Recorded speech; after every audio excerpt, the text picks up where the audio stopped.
Hi there, welcome back to Facebook Live Real Life Reboot Week 2. I'm Lance Harvey and this is my wife. I'm Steffi. And last week we were talking about why we put together this page, and it was basically we were just going through this reboot together, trying to basically get our crap together. And we have put this together to be a resource for others who are just trying to do the same thing. So tonight we're going to be talking about sleep, all right? And why sleep. Last week I told you that sleep is sexy, and maybe some of you don't believe me, but it really is, you guys, because for the rest of the year, every single week we're going to be talking about really fun stuff, and we're going to be sharing a lot of great tips for you about marriage and your bodies and health and just getting your crap together along with us. But if you're so tired that you can't even tune in and you can't even apply this to your life, then what is the point? So I believe that this is probably the most important video Absolutely. that we will share all year long. It's actually been life-changing for us. It's my favorite topic. As boring as it sounds, it is my favorite. So I'm going to be kind of teacher mode on you. That's kind of his department. But I think that you guys should put your phones away, put your kids away, put any distractions away, and tune in because, like I said, I think this is the really most important video that we're going to share with you guys. absolutely. And don't check out on us because this is we're going to get kind of sciencey for a while, but it's going to be, once you understand this, you're really going to, I think this is going to click with you. So well, and don't think that, oh, I sleep just fine, because guess what? You don't, and you don't even know it. That's what's been so interesting to me. And also, don't think that you're exhausted all the time and you've tried everything and nobody can help you, because I think that we can, because this has really changed my life. I've been a horrible sleeper. So don't check out on us. Don't get distracted.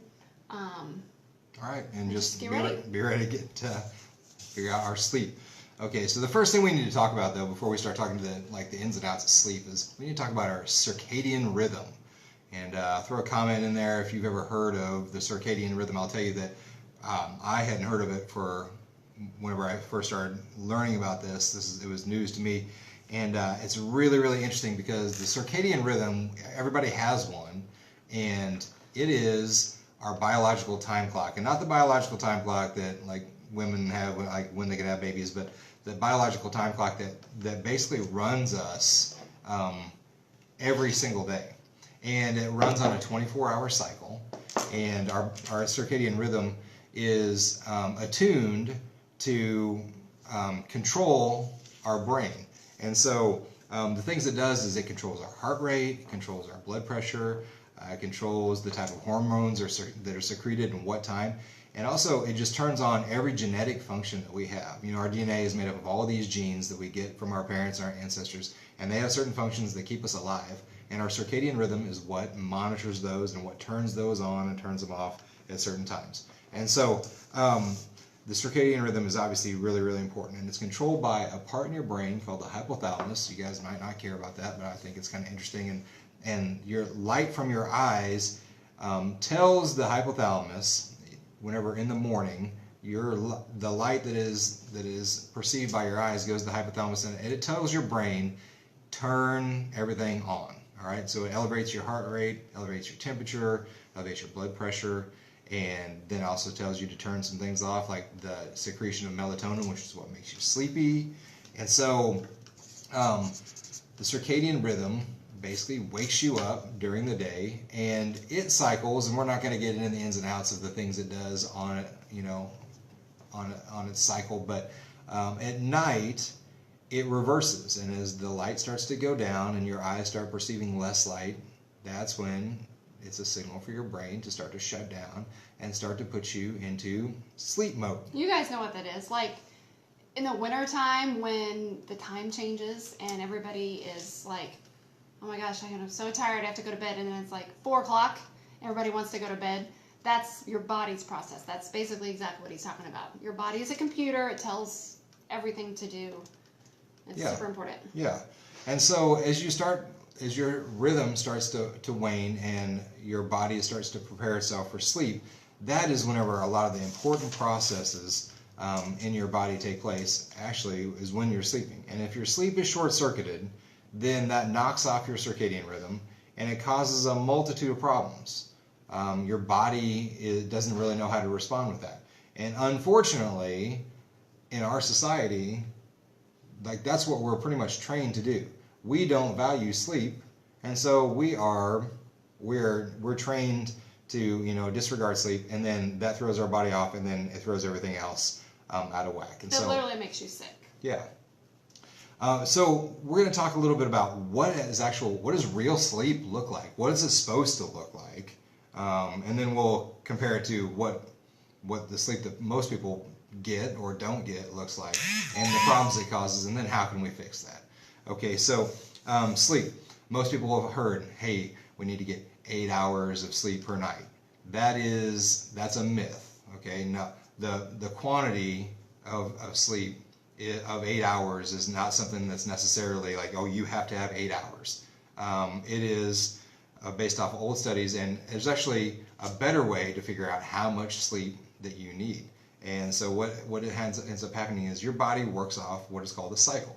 And those cycles last about 90 minutes, and they go through several stages, and you go through several cycles. He's going to geek out for a second on these, you guys, but it's kind of, I've learned that the more information that I know, that I understand, then the more likely I'm actually going to do it.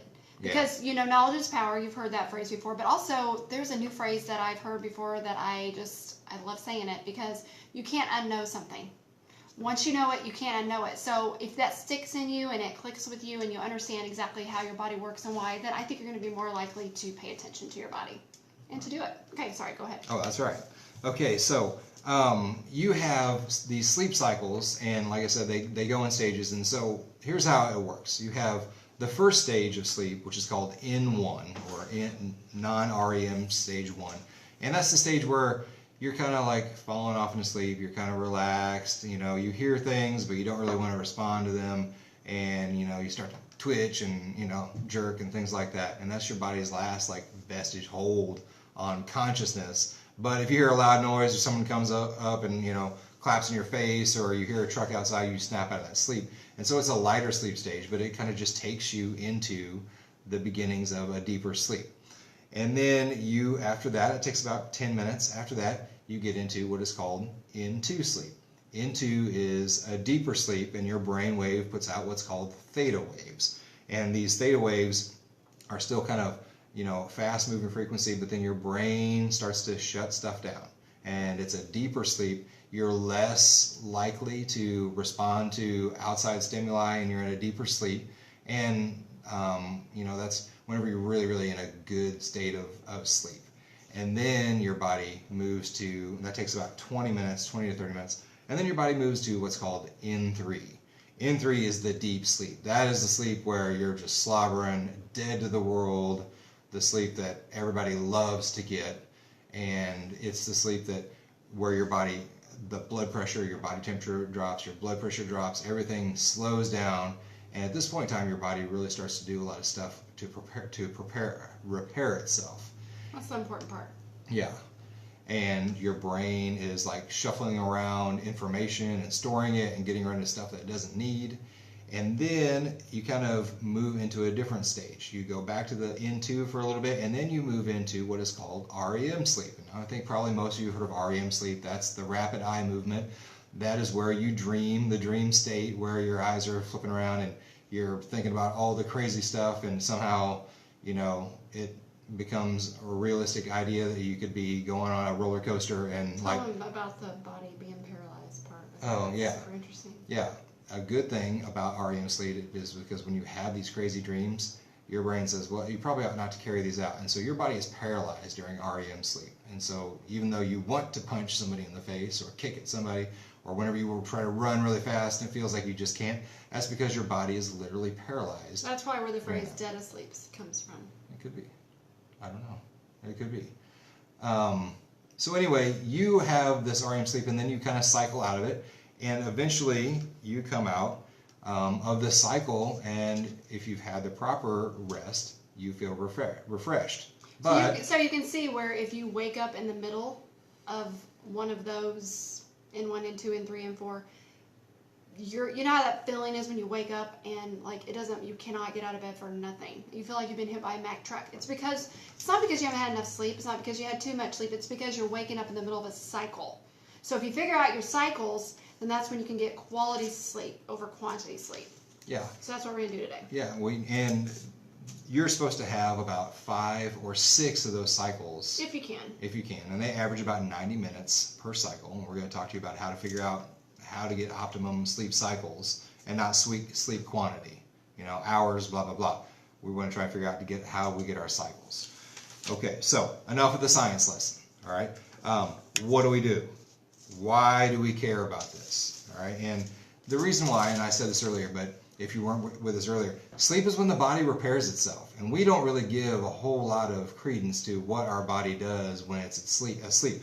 But it clears out all this space in the brain, all this junk that we take in on the internet and all the junk you take in at work and all the conversations you've had. It all gets stored in our brain, but it's not worth keeping. And at night, whenever you're sleeping, your brain says, you know what, we'll clear that out here, we'll clear that out here. We'll make space to process more stuff tomorrow. And if we don't, that causes all kinds of traffic jams inside your brain, and it makes it really, really difficult to function. It also just basically resets itself. The body resets itself at night. So let's talk about the problems from lack of sleep. Probably some of you guys can identify some of these. So the first one is... I would also interject that problems from not having the correct sleep cycle as well. Like if you're continually waking up in the wrong cycle, Right. You're not getting enough sleep, and you're also waking up in the wrong cycle, so you're sluggish all day. Yeah. That could affect that as well. Correct. That's true. So what's the lack of sleep doing for us? First of all, like I said, it's gumming up your brain. Okay, it's not allowing these toxins to be flushed out. And so if you feel like you're a lot of times in like a fog, like your brain is not really functioning well, that could be because the lack of sleep is not giving your brain the optimal function at night. It's not clearing out all those toxics, all that cellular stuff gets stuck in there. And it also affects memory. So wives, if your husbands, are like, hey, I said I was going to do that, but I didn't do that. And I don't know why. Probably because he doesn't even remember it. Maybe he's not getting proper sleep. So you might encourage him to, get his sleep cycles in order. The second thing it's doing, it's making us fat. All right, it's making us fat. And a lack of sleep causes triggers to increase cortisol production. Cortisol is a hormone that causes us to store fat. And whenever you are in a lack of sleep, then the cortisol production, your body signals that, we're in crisis mode and we need to store some fat. And so it literally is making you fat. It also doesn't let you process your blood glucose. I will say too, I used to be a really, really bad night owl, like really bad, like 1 or 2 o'clock, sometimes 4 o'clock. Sometimes I'd go to the studio and work and I'd be like, oh crap, I got to get home because the kids need a ride to school. Seriously, I was kind of a night owl, and I would get behind and what? No, it was it was I bad. guess you call that a night owl. Yeah, that's really not a night owl. Yeah. I don't even know what that is. You're It's like psycho. a non-sleeper. But I would get a lot of belly fat, and I would feel icky. And then, if you pull an all-nighter, you don't get caught up. You actually get farther behind because you are just worthless for 3 days. You guys know that, I'm sure. But my whole point to sharing that is I did notice the effects of the cortisol issues with my belly fat. And I mean, we talked about that. You're like, I know why. You feel like crap and that you're gaining weight in the belly is because you're not sleeping. Right.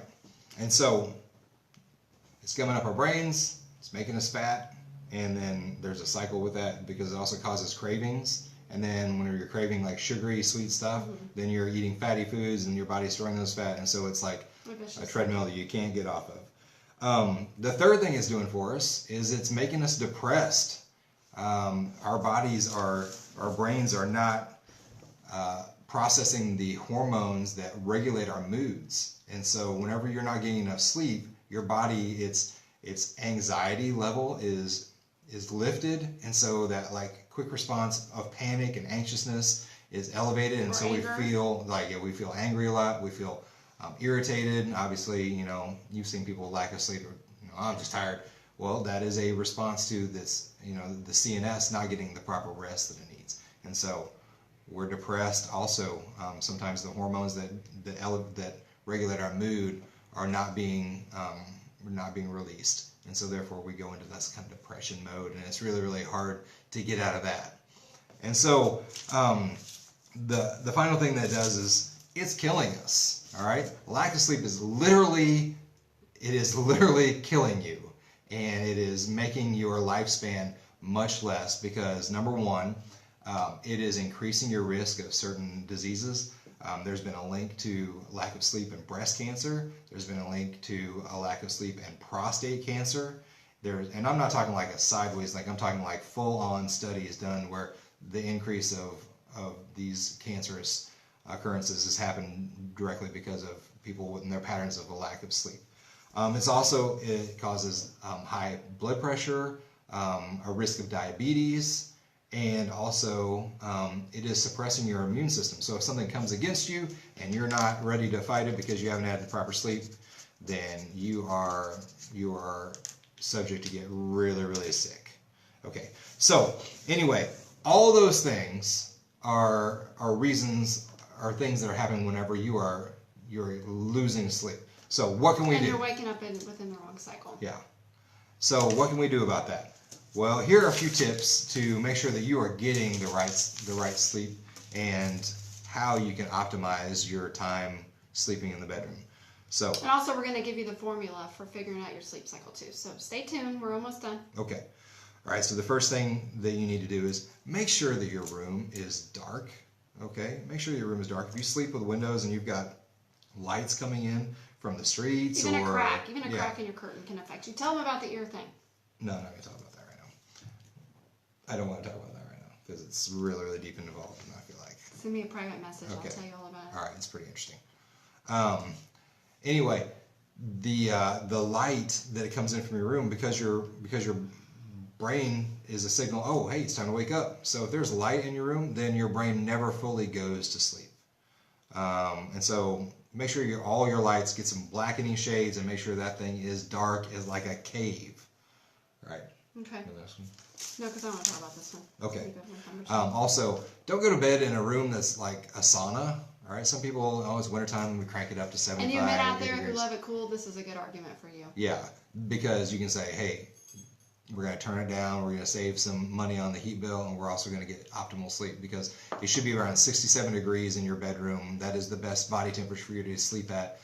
If you're sleeping where it's like 70, 72 degrees, you're going to get terrible, terrible quality of sleep. So turn it down. Okay, and this is a big one. This is going to be hard for some of y'all. Don't go to bed with your phones. Don't even have them near you. Mm-hmm. I went to a conference once where, I am not kidding you, one of my friends, we had 2 double beds and I was sleeping with her, and every time she would wake up or go to the bathroom, she would turn her phone on and look at it. Mm-hmm. That some of you do crazy. That. I know some of you out there do that. So get your phone away from you so you're not tempted to get on the internet. I think that's common sense. But also the most important reason is your Wi-Fi needs to be off. Like turn your Wi-Fi off. If you do have to use your phone, I mean, people are like, oh, I have to get an alarm clock. Well, guess what? You can go to Walmart and pick up an alarm clock for about $9. Mm-hmm. You can go old school. Get rid of your phones. But at the very least, turn off all your notifications. Turn off your Wi-Fi. That is huge, huge, Why are we huge. turning our Wi-Fi off? You can explain that. Okay. This is your The electromagnetic fields that are emitted by the Wi-Fi jack with your sleep pattern. Mm-hmm. They're just like a gentle prodding. You're asleep, and then those electromagnetic fields hitting, hey.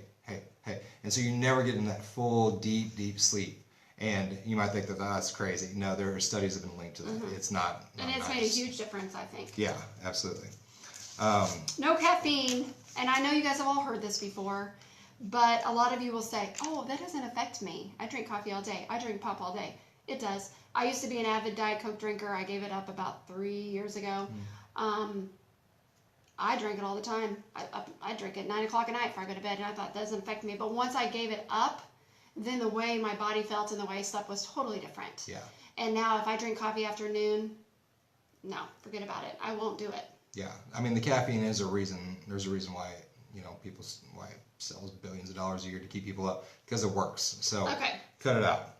The next is no blue light, okay? Turn your computer off, okay? If you have one in your room. Because that blue light is something that's really, really going to, alert those sensors in your brain, and it takes a while for your sensors then to shut back down. So if you're, like she said earlier, turn your cell phones off, you should probably turn your cell phone off. I mean, they say no cell service and nothing, no TV about 2 hours before. I think that's probably unreasonable, but if you could do it an hour before, don't have it be the last thing you look at before to get. You're giving your energy away to Facebook. And except for on Sunday nights at 9. Sunday nights, go ahead and do that. All right. No heavy meals. Did you do that already? No heavy meals or workouts within 2 hours before bed. That just gets your... It causes your body to start processing, and then it wakes it up again, and it causes all kinds of disruptions in your body temperature at night. So don't eat any heavy meals or work out at least 2 hours before you go to bed. And you know how you always hear, get up and touch your toes 10 times, do some stretches. You know, my grandma would do that every single morning. But do that every night. Stretch, get your body. I mean, if you guys are yoga doers, do yoga in the evening. You know how it is after you get into yoga anyway, you're just like, I want to go to sleep. Do that. It will relax your body, relax your muscles. That is huge. Deep breathing. Do that right now. You can feel how much energy that gets into your lungs. Soothing music. Lavender oils, if you're into oil. Put lavender in your diffuser. That really makes a huge difference. And brain dump. This has been huge for me. Because if you wake up in the middle of the night, you're like, oh my gosh, I forgot to do that. Oh my gosh, I forgot to call her. Get a little piece of paper when you're laying in bed, listen to your music with your lavender oil, and just write down every single thing that you need to do tomorrow, or every single thing that you got messed up today that you need to fix, or whatever. And while you're doing that, write 2 or 3 things down you're grateful for. That'll put you in a really good state of mind. Alcohol. If you guys are alcohol drinkers, if you drink a glass of wine, cheers. 1 glass of wine. Do not drink more than 1. Tell them why. 1 glass of wine will kind of it'll start to relax your brain and start to put you in that kind of sleepy mode. And 2 glasses of wine will short circuit that and send you straight into N2. And you're like, oh great, well I just skipped a stage. But then the alcohol jacks up the process, and you'll wake up in the middle of N3. Either you have to go to the bathroom, or you'll just wake up for no reason, and then it'll be hard to get back to sleep. Yeah, you'll be messed up. So don't drink 2 or 3 glasses of wine right before bed. And you think it works because you feel like, oh, I can go to sleep really good now. Yeah. It does work initially, but then it will catch up with you and you're screwed. Right. Okay. All right. What about this? This is an important one. Make sure your room's toxin free. All right. Don't be using a bunch of heavy bleaches and detergents and cleaners that are gonna give all kinds of get chemical-free pillows. Yeah, they're gonna be you're breathing in all night long. Yeah, and they're gonna jack with your system in the way that it processes at night. So try to make your room toxin free. Also, don't stack all your laundry. It's not like you've got all your laundry folded and it's stacked inside your room. That's got all kinds of allergens with it. So you can't put it up. Do what we do. Just leave it in a pile on the couch and make your kids do it. That's right. Don't have it in your room. Are we good? Okay. I think so. So I have mentioned, because I've had a couple people send me questions about this. If you have children, little babies especially, we have lots of information on that. If you have chronic pain, if you have back issues, if you have TMJ, I have TMJ, it's the worst. Things like that, we have some information on that. Chronic inflammation. Yeah, things like that. Something more specialized. If you want to get really weird and really geeked out on it, we have a lot more information. So just send us a message. We'll send that to you privately. And also, as promised, we are going to do a contest. And I'm super excited about this. And we need to go out with that music too. FYI. Okay, have you guys, throw a heart up there if you've heard of the Chateau Avalon. Has anyone heard of that? That is like my favorite hotel. It's in Kansas City. They have theme rooms. Talking about dreaming. This is stuff dreams are made of. We stayed in a theme room that is literally a huge boat in the middle of the room. Like a Castaway.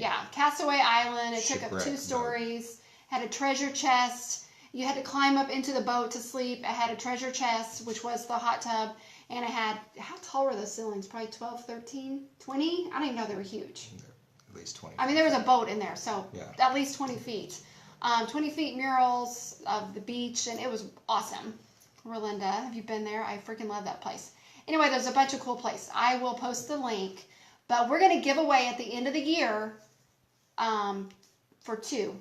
So you can take your lover to the Chateau Avalon, and they have all kinds of fun stuff. They have an amazing bar there. They have a massage. You know in the movies when you get massages for 2 in the same room? They have that. Lots it's of also right across the street from Kansas Speedway. Yeah, so and if your and the husband's a soccer. NASCAR fan. The Wizards, are they still there? Sporting Kansas City, yeah. If you're a soccer fan, it's right there, right next to the Sporting Kansas City. So here is the rules. You have to tune in every week. You have to tag a friend starting next week, since we didn't tell you those rules, and you have to bring your homework to class. So if any of you have your New Year's resolutions, take a screenshot of them or take a picture of them and post them under this post. You don't have to do it right now, but do it sometime this week and you get entered. Every week that you show up, every week that you tag a friend, every week that you post your homework, you'll get 3 entries. So if you do that every week, you got pretty good odds. So it's a pretty fun place. Oh, you know what we didn't do? We kind of short-circuited that too. We forgot to tell you how to figure out your sleep cycle. Oh my gosh, the most important part. The most important part, yeah. So 90-minute cycles, and for those of you that left, you're going to miss out. You're going to have to inbox me. 90-minute cycles, and you are going to, so if you get 5 to 6 cycles, so you've got 90 minutes times 5, 450 minutes, divide that by 60, that's approximately 60 hours. So if you have to get up at 6, you want to go to bed at 12, or add that extra 90 minutes. So you would go to bed at 10:30, or you would go to bed at 9. You see what I'm doing there. Now you also need to add a little bit of extra time to fall asleep. So those of you that go to bed and you're like, I'm going to freaking fall asleep as soon as I hit the pillow, add an extra 5 or 10 minutes. Those of you that are like me that take a little bit longer, add about 20 minutes. So if you figure out your sleep cycle is 6 hours, 7.5, 9, you see where I'm going. Now remember how we said 90 minutes is average. So that means if you try that and you're just still waking up feeling like you've been hit by a Mack truck, then tweak it a little bit. Try 6.5 hours. Try 5.5 hours. Just do that and start it every single night and you will find it. We know ours is 6 hours, 7.5, or 9. That's what we do every single night. So if we fall asleep and we don't have enough time to get 7.5, we will actually fix the alarm back and get up earlier to make it 6, because we know from experience we've woken up out of that sleep cycle and we are just a mess. We've even had to go to 4.5 before. Yeah, we have. And It's it's better been to get- worth it. It's been worth it. It's better to get 4.5 hours of sleep For than our 5. cycle. Yeah, for our cycle. Now, ultimately, if you have the luxury, like if you're a stay-at-home mom and your kids aren't early risers, or if you don't work, you're retired, if you can go to sleep and not set your alarm and then see what time you wake up naturally and maybe keep a record for 2 or 3 days, then that is the best way. But if not, set your alarm, start off at the 6 hours, 7.5, or 9, because that's kind of what our cycle is. If, like I said, if that doesn't work, tweak it. About 30 minutes, I think, is what we've figured out. Yeah. But it will make a huge difference in your life for sure. All right. Well, thanks for joining us. And next week we're going to be talking about how to build. We don't know yet. Well, I think I decided. Did you decide? I thought we were going to start talking about building a schedule. Okay, that's All what right. we're going to talk about. We're going to talk about building a schedule. And once again, that is going to be something super important to get your sleep down. So this week, really experiment with that. Try to figure out what is your sleep cycle. Yep, that's Try your to get homework. plenty of sleep. That's your homework. And then tell us how that all went. And just send us I know this one was a little bit longer and a little bit more boring, I guess, but I really think that if you will try to apply that, it will change your life. And I promise it'll be a little bit more fun next week. All right. Hey, Thank you so much, you guys, for watching. We'll see you next Sunday at 9 See you o'clock. later.